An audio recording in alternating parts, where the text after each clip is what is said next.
Hey everybody, welcome back. Latest episode of AI Unleashed, and today we are taking a departure from the things that we usually talk about. So if you're following the channel, you'll know that we've had a wide variety of guests on, and we've talked about the impact on people disciplines, the impact on society, the impact on jobs. Today, we are talking about the agentic revolution and all the technical aspects maybe that go along with that, but how that feeds into what we're hearing in the narrative, in the media, and how that impacts organizations that are doing real work in this space. And I have the pleasure, of course, of welcoming one of my longtime friends. So we are friends in real life. This isn't just a remote thing that we do. So Fiodor, welcome. Would you like to introduce yourselves to everybody who's watching? Yeah, welcome all. Thank you for introducing me, Ash. My name is Fiodor Sazanavets. I'm a software engineer. I've been engineering software for over 14 years now. I'm currently running my own small-scale consultancy company, primarily focusing on making production-grade cloud applications and agentic AI systems. And I also do quite a lot of educational content. I'm currently writing a book, which isn't my first book. And I also work with educational platforms like DataCamp, Pluralsight, and similar kind of platforms that provide training to software engineers, data scientists, AI professionals, and so on. Amazing. And if you're watching and at the end of this, you want to know more, we'll put Fyodor's details in the captions, comments, etc., depending on what the platform is. So let's get into it. The world of AI has been noisy for the last few years, and it's not just AI, of course, it's tech, and all of the standard things that we used to maybe do are all subject to the noise of the AI revolution. It impacts us when we're working, it impacts the future of work and all of these things. What are you hearing from either the media or from your clients, or what are you doing in your day-to-day work that's changed drastically over the last few years? Many things changed, and there are also many things that people assumed would change, and they found out the hard way that those things can't be changed, at least yet. So in my own field, in software engineering in particular, what I've been hearing a lot since the first public version of ChatGPT was released is that software developers would be obsolete as a job completely. Anybody without any coding skills, without technical skills, can just prompt AI to build full-scale production software for them. And of course, that thing did not happen. You can't do prototypes still, but people have been trying to make production software, and I don't know of any successful case study where they actually succeeded to make production-grade software without technical skills. But if you read LinkedIn, then you would get an impression that everybody is successfully making production-grade software with AI. So the key thing there is without technical skills, right? Because I've seen a lot of this on LinkedIn, and I have a fairly low respect for some of the folks on LinkedIn who say things that maybe they don't mean. And I saw a post from some lady in HR who said that she'd been training AI models, and I picked up on it, and I was like, really? That's kind of unique. I've never heard of HR people training models. And she got pretty shirty with me and said, I'm not here to have a fight about this. And I was like, well, I was just asking a question, right? And I think there's two things on LinkedIn. One is that people claim things or maybe write things that aren't useful. But the other thing is, I think people are careless with their language. And one of the things that I noticed on LinkedIn recently was that they put a button that said you can flag AI slop. Yep. Right? And I've always wanted to have a button that flags human slop, right? Because people write the most ridiculous things. But there's a little part of me that says, you know what? They added this button a while ago that said, generate your post with AI. And now they want to add something that flags AI slop. There's a circularity around some of this with organizations like LinkedIn. They want to be part of it, but at the same time, they need to have some kind of responsibility. When it comes to the technical skill aspect, and I remember we were working together a while ago, and I was thinking at the time, like I still think, that all of these exciting tools that we have, all of the AI revolution, the agentic capability, in the hands of a skilled developer, these are accelerators to doing good work. And in the hands of a novice or, somebody who doesn't know what they're doing, these can be accelerators of technical debt. What do you think? That's exactly what I think. So it's a basic math. Anything multiplied by 0 will give you 0. If you already have some skills, the AI will definitely speed development up, because you are essentially doing what you're doing every day, but the grunt work part of it is automated by AI. So you don't have to spend time typing stuff. You don't have to spend time looking at the syntax, because when you know programming languages, you will still forget some specific keywords and syntax, and UI AI basically gets rid of that problem. However, if you don't have any technical skills and you're trying to use AI in the domain that you're completely not familiar with, what you're going to end up doing is just digging a bigger hole faster. Yeah. In the context of organizations, if you're watching this and you're part of an organization that I've worked with, what I will usually say is AI or agents, usually, if they have access to or ability to spend your money, then they can spend your money in 30 milliseconds if they want to. If you don't have appropriate guardrails, governance, and you haven't thought through how your system should be working in your organization. So absolutely agree with this. But there is still plenty of space for things like vibe coding. I was working with a client recently, and what I was trying to urge them to do is, rather than just talking about their ideas in meetings, get into Claude. Prototype something out, visually inspect it, see does it have all of the bits that you need before you develop a specification that can then have developers who go and build it. So I find it that there is a use for vibe coding. What do you think? There's definitely use for vibe coding. So vibe coding in the context of you don't know anything about the code, you don't know how the code works, and you build something. But it's useful in the context of building prototypes and proof of concepts, not production grade apps. What I'm seeing quite a lot, because I occasionally pick up fractional CTO work, and I get approached a lot by people who basically vibe coded something and want me to join their team for equity. And what I keep hearing all the time is, I've built this thing and now I need somebody with real technical skills to take it to production. When I then ask them what languages they use, they say something like whatever Lovable gave me. They don't even know what programming language has been built in. So yeah, but definitely, like before, you could use those low-code tools to build simple utility apps for yourself or prototypes that then actual engineers can pick up and productionize. And I'm seeing this quite a lot as well. And there's a part of me that thinks in the startup space, I'm seeing this quite a lot.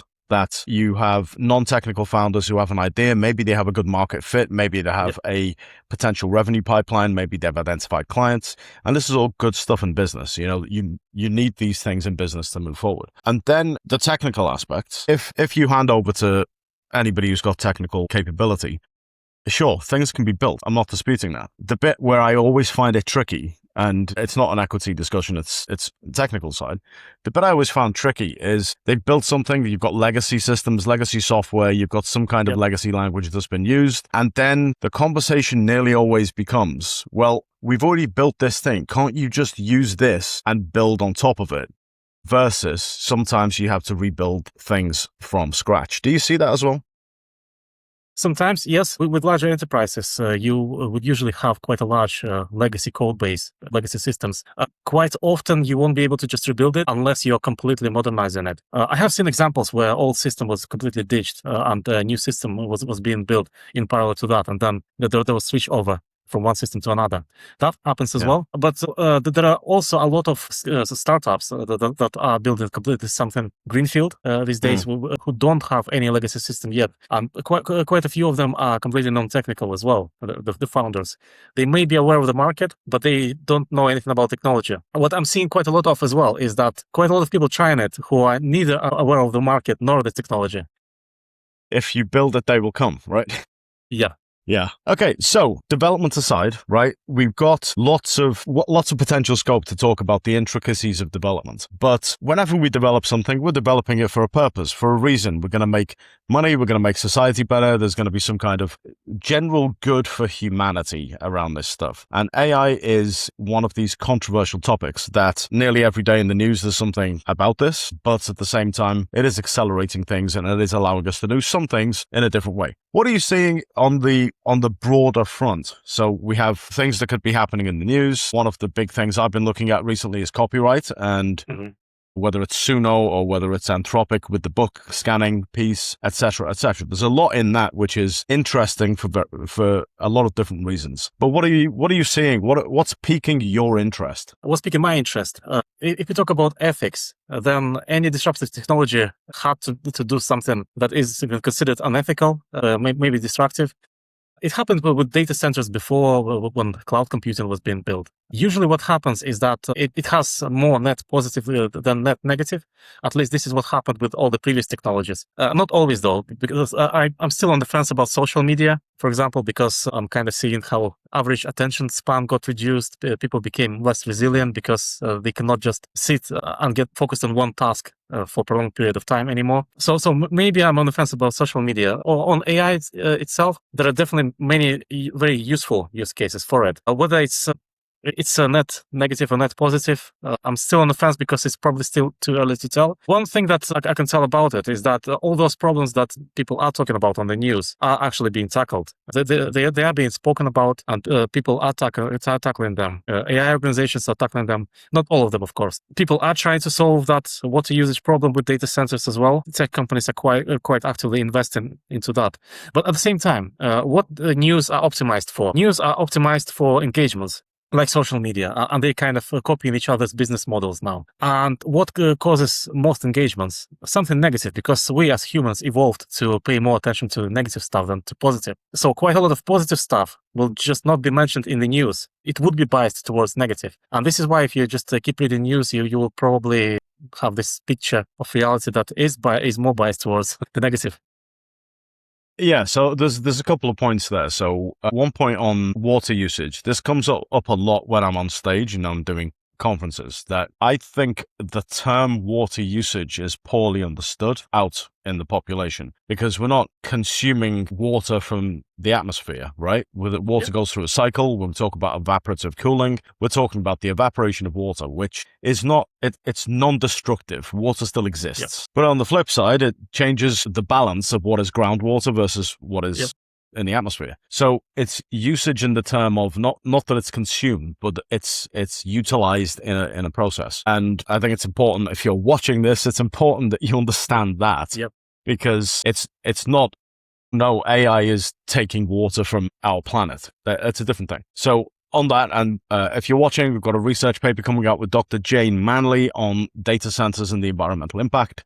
So stay tuned for that coming up in the next couple of months. But on the controversial point of new technologies being disruptive and potentially non-ethical, it's a tricky one, right? So why must a new technology be skirting the boundaries of ethics? Well, for any new technology, it has to be disruptive. Any disruptive change creates winners and the losers.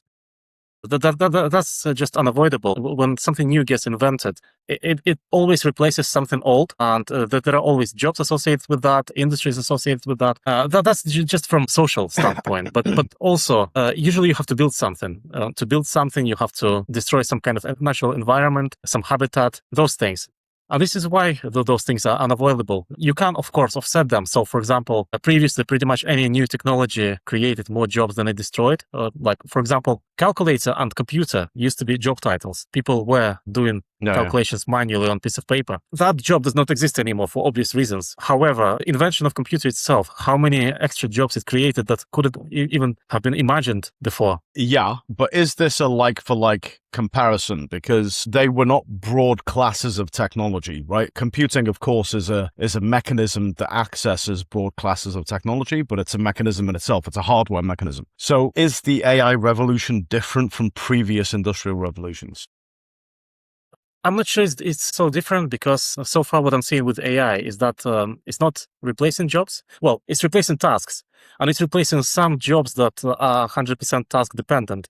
That is actually happening. And I can give some examples of that I'm seeing myself. But so far, it's basically just automating certain aspects of jobs. So it helps people to do jobs faster, because they don't have to do as much groundwork. So, yeah. I'm not seeing, if you take aside new data centers being built, those kind of things, and water usage, well, of course, water does not get destroyed, but it does adjust hydraulic profiles of various watersheds. If we take that aside and just consider the social impact, then so far I'm seeing that it just helps people do more things faster.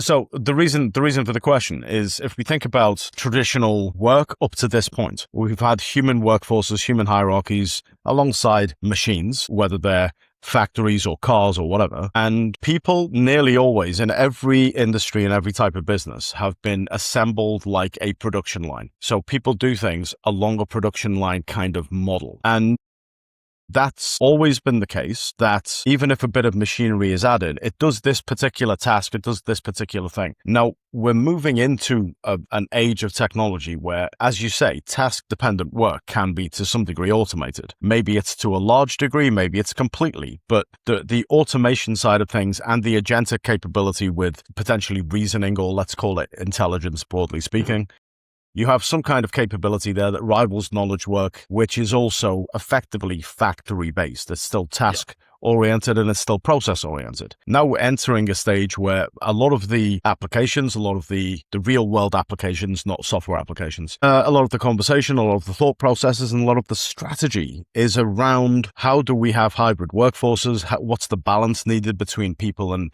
agentic systems? How do we get back office automation efficiencies versus how do we move into the new realm, the new world? And that inevitably means a mindset shift from the factory process towards something that's different. And that something that's different is not something that we as human beings in the workforce has ever really encountered. So it's causing an adjustment in how we think. But it's also causing, to me, it's causing a very stark reality, and that is that performance is distributed. Regardless of what we measure, we have a distribution, a normal distribution usually, of capabilities. And in most of the aspects of knowledge work, machines are rivaling what people can do beyond the mean of that distribution. So those two things coupled together, which is we need to change the task-focused mindset, and the other thing is where human beings versus machine models behave on a curve. Those two things, to me, make it quite different from previous industrial revolutions. What do you think? Yeah, in that aspect, it's different. Like, for example, what I'm seeing in my own field in software engineering, you definitely do need to adapt to this new mindset shift. I have seen people struggling in this new world to find jobs. I know people who've been out of job for 2 years, for example, because they kind of build their identity around specific frameworks and programming languages. And these skills are not valuable anymore. Well, they are to an extent because you still have to validate output. But the new skills that are becoming more and more valuable is combination of technical skills, communication skills, and the ability to manage. So you have to kind of, even as a software engineer who wasn't a manager before, just individual contributor, you have to get, sometimes you have to put on a management hat and treat your agents as a distributed team. And instead of just focusing on one task at a time, you have to kind of orchestrate this entire workflow the same way you would manage your team as a manager.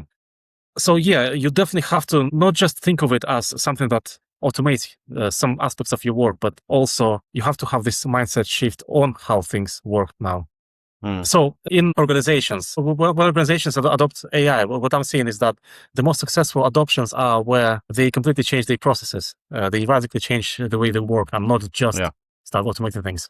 Yeah, it's operating model redesign, right? And so if we pick up on the change of work, so we need to redesign work, we need to rethink what workforce architecture is. Of course, the stuff that I'm doing is hybrid workforce architecture itself, so that's people and machines and making sure that they're synergistic. But back to the point on the impact of jobs, the impact of AI on jobs. So we have this idea of needing to orchestrate a system, needed to manage a system. Let's call that a software system. We can call it an organization.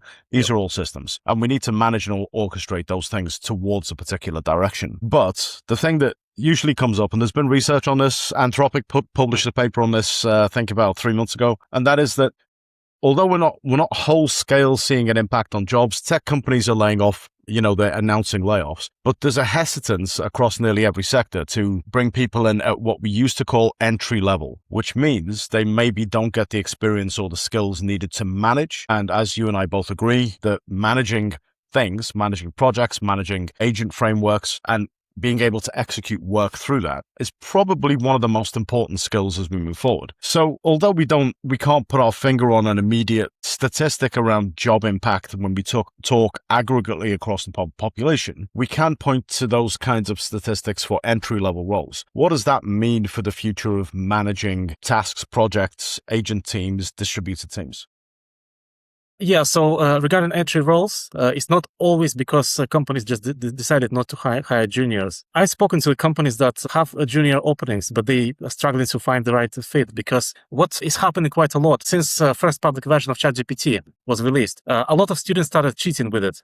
Just basically using that to do their coursework, to help them with exams and so on. And academia is quite slow to adapt to that. And what happens, especially in software development industry, somebody graduates from computer science degree, even from a good university, and they can't pass a single technical test for those junior interviews because they don't have skills. And what then happens with those companies that have been struggling to hire somebody for a junior role? They just give up, and then they just close those junior openings.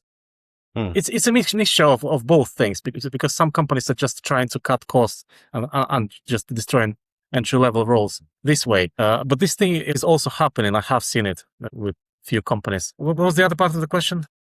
So the entry-level roles, and then the impact of that on the future of management. On the future of management. So yes, basically neglecting entry-level roles now will have a drastic impact on the future roles, because the seniors of tomorrow are juniors of today. So if companies will stop hiring juniors, basically what will happen is that in a few years' time, they will have to rely on decreasing the pool of seniors. Some of them might come from retirement. So there's going to be a massive shortage of those skilled roles, and also those skilled roles will be more lucrative because there are going to be fewer and fewer experts capable of doing that. Unless, of course, something between now and then will happen in terms of new inventions in the AI space that will make any role obsolete, including the senior. Well, the senior roles are usually senior because they have domain expertise, and depends on what the domain is, of course. But making links between things that are not obvious is still not really the thing that any of the AI tools, technologies, models, capabilities can do. In the future, though, probably they will, because I think the stated aim of nearly every one of these companies, whether it's Anthropic or OpenAI, is to replace knowledge work. Yep. So to some degree, their technologies have to be able to do this, which takes us nicely on to the noise created by these companies, right? Yep.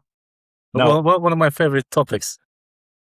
So you mentioned social media earlier, and one of the things about social media is we get access not only to press releases and outputs and interviews by CEOs of these companies, but also we get everybody's opinion, which is sometimes hilarious and sometimes useless. So what are we hearing in the AI noise space that really is hype? What are we hearing that's absolutely 100% correct? What do you think? Right. Okay. So starting with the hype. What we are hearing a lot is people like Boris Cherny, for example, creator of Claude Code, saying things like, I haven't been touching any code manually since November 2025. I've only been using Claude, and now Claude builds itself. Does that necessarily mean that Claude is really good tool that can build itself? Everybody should be doing exactly that? Not necessarily, because in this particular case, it would be in his best interest to say those things, because Claude is being advertised as a tool that can replace quite a lot of software development process. So if he wasn't doing that, so he does not necessarily do it because it's the most effective way of doing things. If he wasn't doing that, that would be a bad PR for his company. So he kind of has to do that. Same with Lovable. Lovable actually hires non-technical vibe coders. Of course, kind of teaches them some architectural skills, so they're not entirely non-technicals. But they do promote this message that, look, Lovable is being built by non-technical vibe coders. Of course, you would expect that from a tool that is designed and promoted for people to be usable as... For non-technical people to be usable as something that they can use to build software with. So those kind of things, if it's PR dependent, if a particular message kind of aligns with stated business model of the company, it has to be treated with suspicion. However, at the same time, those tools are quite useful. The companies are actively adding capabilities to them. So yeah, it has to be taken with a grain of salt, but the general direction of the message is correct. So yeah.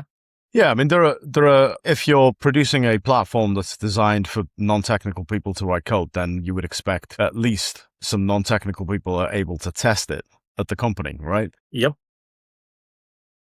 But is it necessarily designed by those people? Probably not. The other part of that is that Boris Cherny is now, what's his position? He's pretty high up, right? So yep, the chances are high that a lot of his day-to-day work is not coding. It's probably other stuff, right? Yep.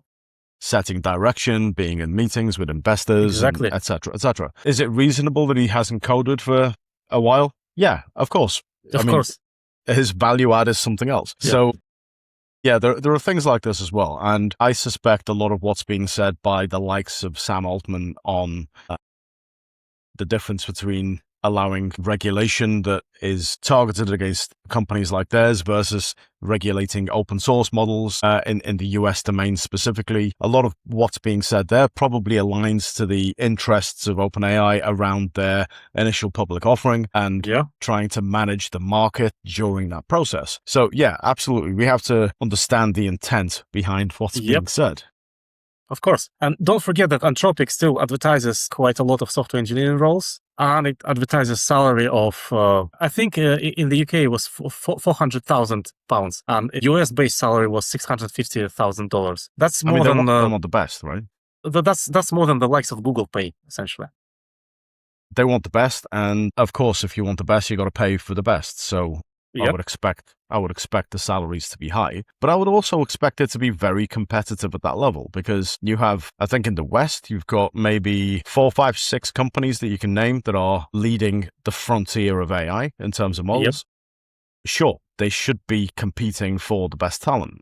I would expect that to be the case. We're not hearing as much about this from China, where they're also doing a lot of frontier model work. Not really hearing about the talent war and the wages and the salaries and what's being offered. Are you hearing anything about that?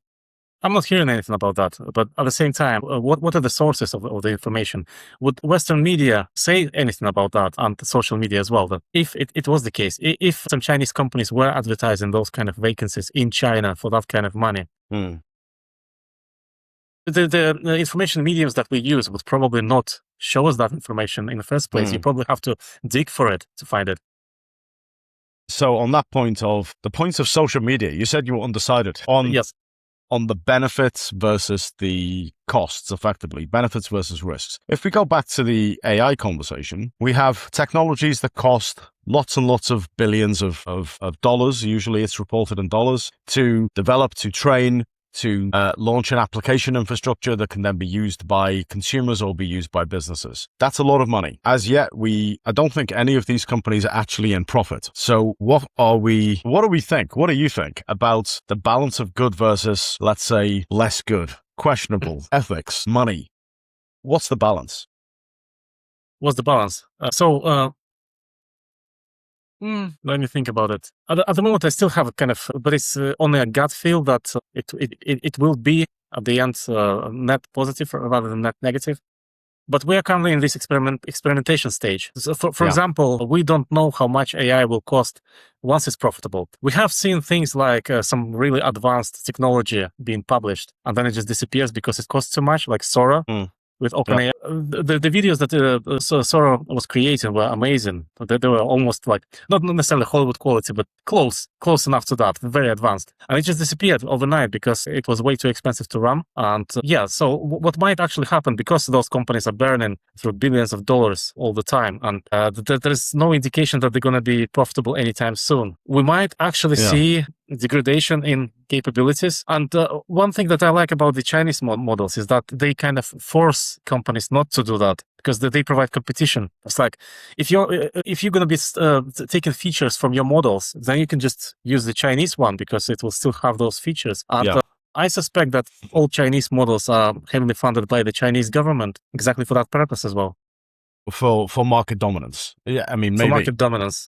But the lack of trust it's an issue, right? Because, for example, we have just had a conversation around Sora. Now, the story that I remember is, and maybe this is a reflection on me, but the story that I remember is OpenAI were being sued by Disney for using Disney material as training data so you could produce Disney-style images and videos in Sora. OpenAI then had an agreement with Disney which allowed them to use Sora in their activities, which include the making of videos and media, etc. And upon signing that agreement, they then shut down Sora. I'm not saying there's a direct link between all of those things, but there's enough there to make me slightly suspicious about the reasons that all of that happened. Because, of course, signing an agreement with somebody who is suing you, allowing them to use your technology is probably going to make the lawsuit go away. But then you have and we've signed the agreement and now we're going to shut it down. Yeah. I don't fully trust what I'm hearing and what I'm seeing about this stuff. And that's equally true for the security breaches that we've had recently around not every model, but we have Anthropic's latest models, so Fable and Mythos, and we have OpenAI's latest Sol, Luna, Terra, and Astra, I think. Mm-hmm. And they're saying, okay, well, in testing, all of our models broke out of containment. And fundamentally, I don't believe it, because these are technologies that do what they're told, broadly speaking, and you should have appropriate safeguards and guardrails in place around your data security and, what's happening in that particular environment. Sometimes you sandbox these things when you're testing them, and the whole thing sounds like marketing speak for, my muscles are so big that my shirt couldn't contain them, right? Yep, exactly. What do you think? That's exactly what I think. As a coincidence, all of these containment breakouts started happening at the same time. Why? IPO, right? Exactly. LLM on its own is just a language model. It has to have some kind of agentic infrastructure and prompts to actually work. On itself, it does not break out of anything. It does not do anything unless it's instructed to do something. What a lot of people assume is that models became more and more advanced since first version of ChatGPT has been released, which is true to some extent. But most of the advancements that we see, all of this clever functionality, being able to code with tools like Cloud Code, they were not models. They were technologies that kind of were invented to interact with these models better.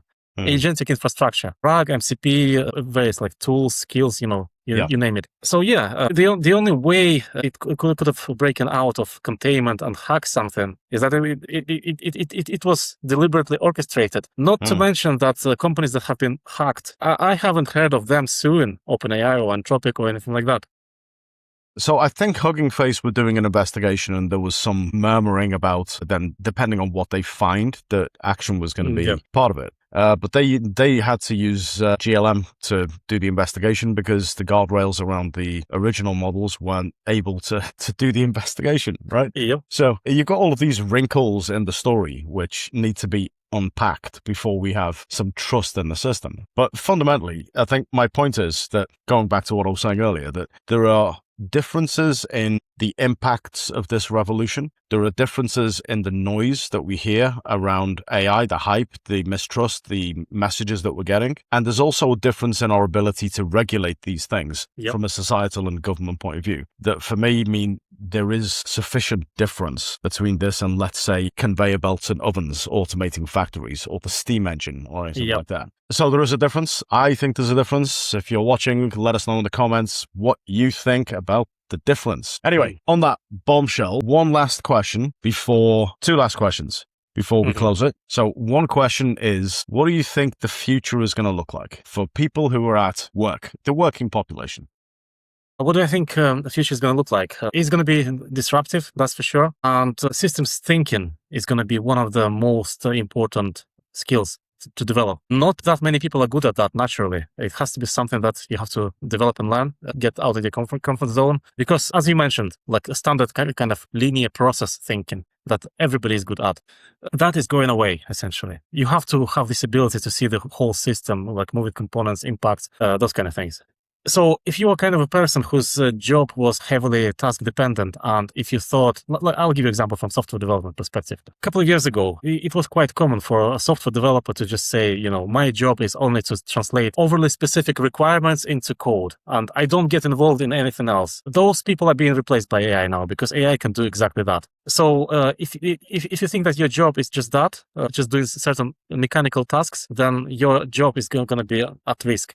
What has to happen as well is that you have to develop soft skills because, soft skills is about being good at figuring out what's actually good for the business, not just your task within the business, and also being able to communicate with AI effectively because it's communication skills that you have to develop to be effective. Like, for example, I posted recently on LinkedIn, and that post attracted quite a lot of attention, mainly positive. There is such thing as a prompt engineering. It consists of two components: knowing what you're doing, so being expert in that domain that you're trying to use it in, and being a good communicator, being able to describe the things that you're trying to build to the AI. 100%. I've said this at multiple conferences as well. If you're watching, you probably heard me say this before, but people are usually phenomenally bad at asking a question with sufficient detail that they will get a response. And this covers everything from clients who might say to media agencies, I want this to look sexy. And, what does that actually mean? Is it black and red? You want the Netflix look, or is it something else? Specifics need to be a part of it. And otherwise you're going to get the default. And the default is whatever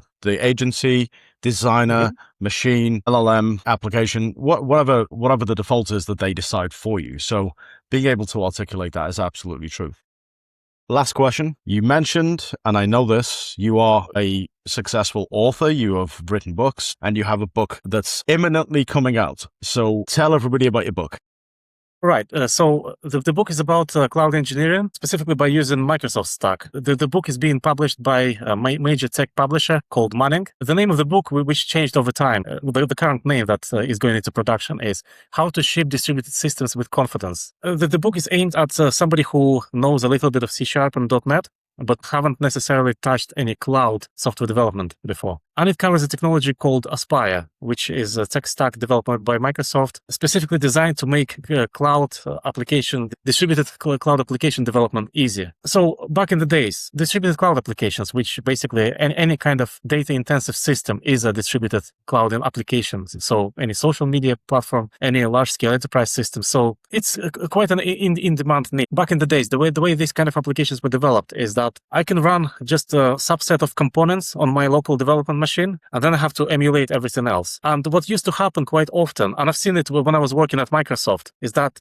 this team works on this subset of components, this team works on this subset of components, they emulate this part, and this bunch of people would emulate this part. When then these two parts get merged together, there are integration defects. They just don't talk to each other. And Aspire was designed to tackle this problem. With Aspire, there's a special kind of .NET project that basically glues all your components together and acts as an orchestrator for your entire system. You can launch that project on your local development machine, and it brings the entire system up, orchestrates it for you, and attaches it to the same debugger instance. And since recently, they also started integrating it heavily with AI tools. So it has its own MCP server, and you can basically use it in agentic development as well. And instead of using traditional debugging where you put breakpoints on every line of code, you can just connect your AI software and it will use the MCP server to read metrics in real time. Amazing. So that's a slight plug for Aspire, but also check out Fiodor's book on distributed networks, distributed software, I think. The distributed cloud systems. Cloud systems. There it is. Check that book out. All right, guys. So thank you for watching, Fiodor. Amazing talking to you as always. Let's catch up soon in person like we usually do. If you are watching this, don't forget to like, subscribe on, and the bell button thing on YouTube. Follow the channel on Spotify, follow the channel on Instagram, check out the posts on LinkedIn, and in the captions or whatever the equivalent of captions is in each of these platforms, you'll see Fiodor's details. Don't forget to check out his stuff, his platforms, and don't forget to buy his book. See you all next time. See you all.